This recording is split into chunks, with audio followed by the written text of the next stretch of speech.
Hey there, welcome into the show. You're watching Philadelphia Eagles Now by Chat Sports. I'm Chase Sr. As always, no matter where you are or how you're tuned in, thank you so much for making today's show a part of your day. What we're going to get into, we're going to open up the floor, do a little bit of a mailbag, and take some questions from our subscribers right here on the show. And if you have a hot take, we can get that featured as well. Speaking of this show, we give you videos like this, shows every single day year-round, and we go live for games. It's the best place to experience an Eagles game day outside of being at the actual game. So I hope that you check us out for our Eagles-Steelers watch party, Super Chat giveaways, live play-by-play, audience interaction, pregame show, postgame show, and it all gets started with a special extended pregame show at 3 p.m. Eastern, nearly 90 minutes before kick. Let's get started with this $5 Super Chat coming in from Rich Tucker.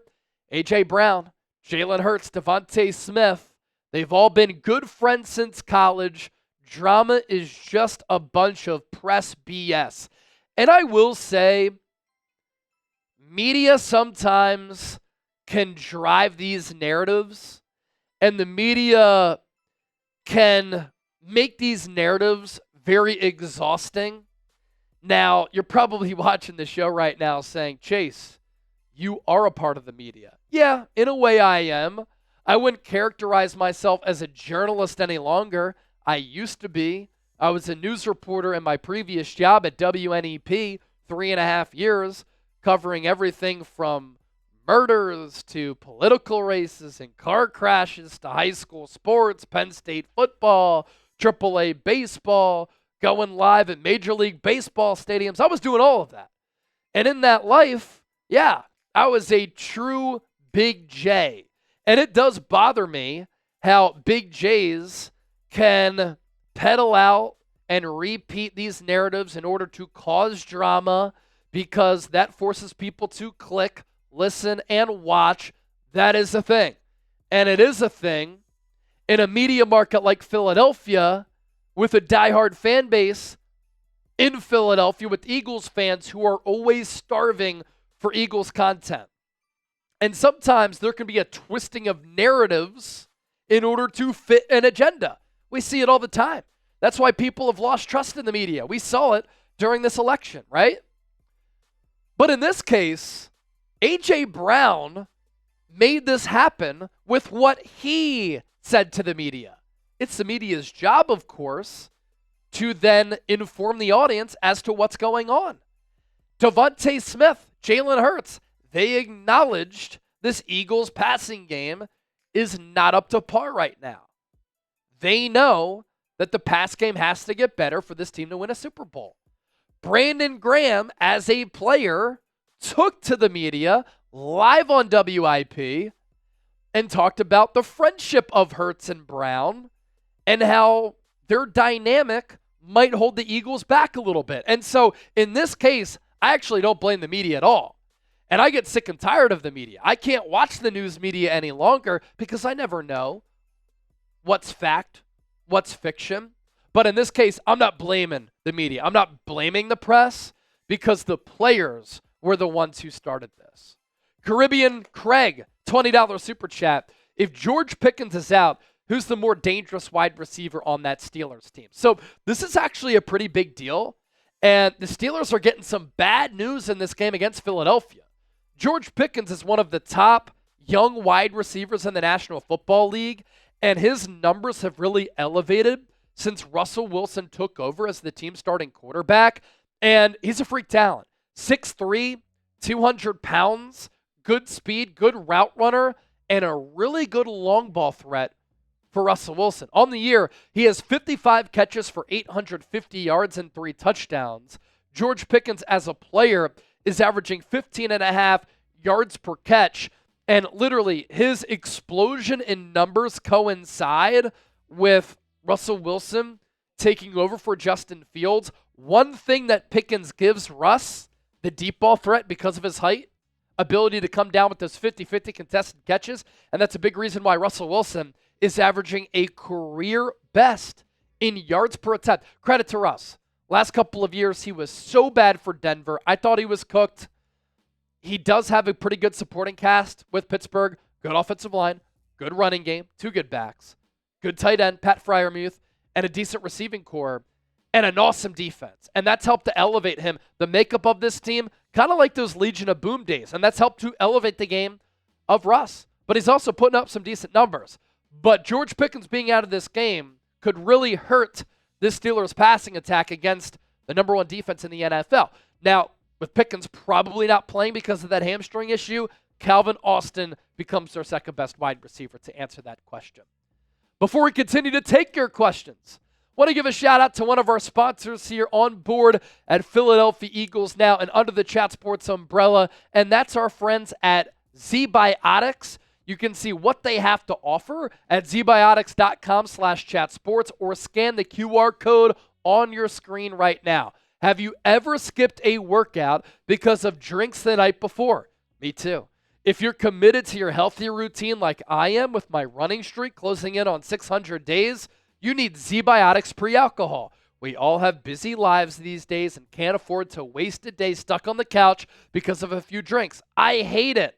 ZBiotics pre-alcohol is the answer that we've all been waiting for, and it's the answer to my issues. Let's face it, after a night with drinks, I don't always bounce back the next day like I used to. I'm starting to get a little bit longer in the tooth. It happens. The real ones know I have to make a choice. I can either have a great night or a great next day.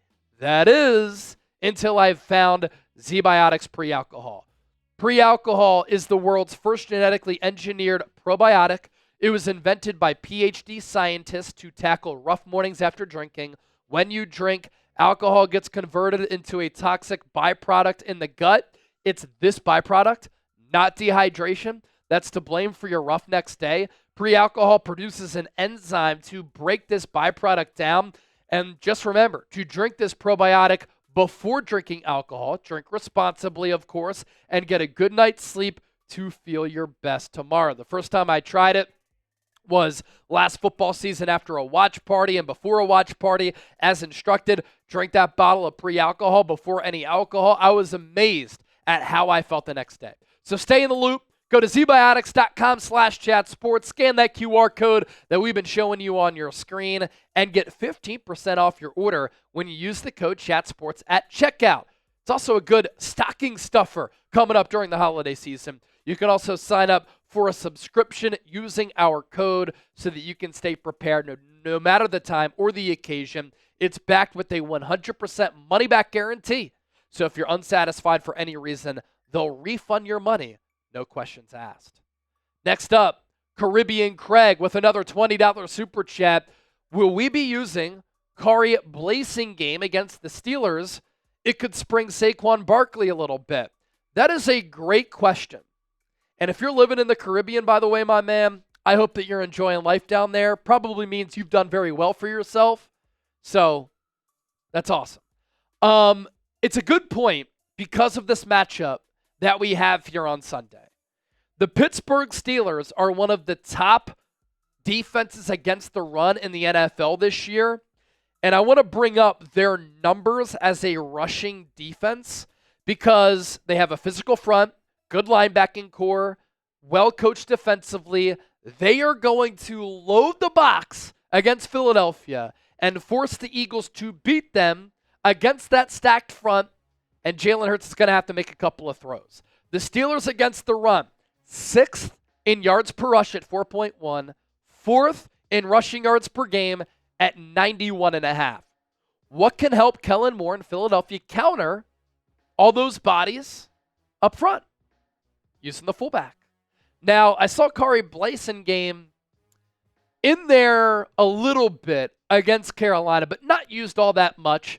He was signed earlier in the week, elevated from the practice squad to the game day roster. Still has a few game day activations left for the veteran pickup here. But as he gets more acclimated with this offense, I think that he plays a little bit more. And in this game against Pittsburgh, it is a good scheme player and thought process to have a fullback on the field leading the way for Saquon Barkley when the Eagles want to go heavy to counter the Steelers going heavy with that ground attack, which is averaging nearly 200 yards rushing per game, $190 to be exact. Anthony Byers, did you see the Bill Belichick news? He's no longer an option for a head coach in the NFL. Another L for the Cowboys. Yeah, so we're live right now on Wednesday, December 11th. If you're watching the show over the weekend when it comes out, and I hope everybody is having a great weekend. Bill Belichick's having a great weekend. He's getting paid by UNC. And I did see the news. I think it's fascinating. I do think that with NIL being so important in the college football landscape, that's kind of like free agency. And Bill Belichick is going to be able to use that to his advantage. And he's going to bring in a bunch of former NFL people, a really good coaching staff. He put together like a 400-page guide with 2 different pathways for how he's going to lead UNC. And this dude lives and breathes football.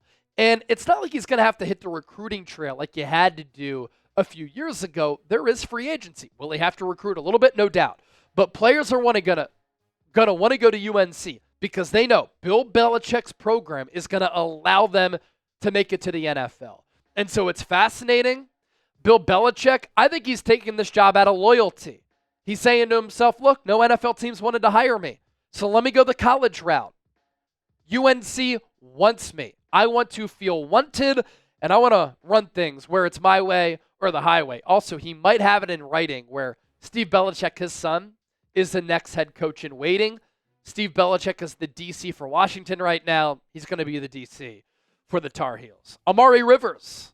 If the Eagles played the Lions in the NFC Championship game, who would win? What would the score be? So I like, personally, how Philadelphia matches up against Detroit. I think the Lions, given their injuries on defense, lack of cohesion on defense because of those injuries, and lacking defensive talent, would struggle a little bit with the Eagles' offensive line and with the Eagles' running game. I also do think that Jalen Hurts would be able to have success through the air.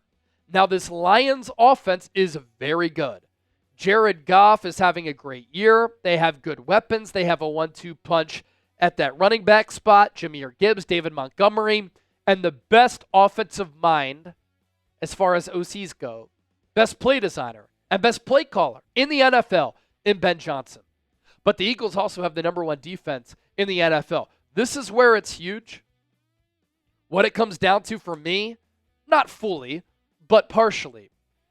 If the Eagles get the Lions at Lincoln Financial Field in January, you have to love how they stack up against Detroit. Because let me pass along the Jared Goff splits indoors and outdoors. And this has been a problem for him throughout his entire career.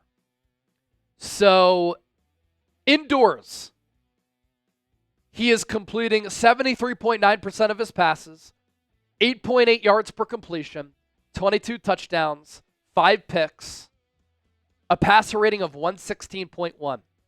Outdoors, completion percentage goes down by 10 to 63.5. He has 3 touchdowns, 5 picks. His passer rating goes down to 65.5. He's not good outdoors. And this is even in a warm climate. Like, he struggled against the Niners in the NFC Championship game last year, and he struggles in the cold.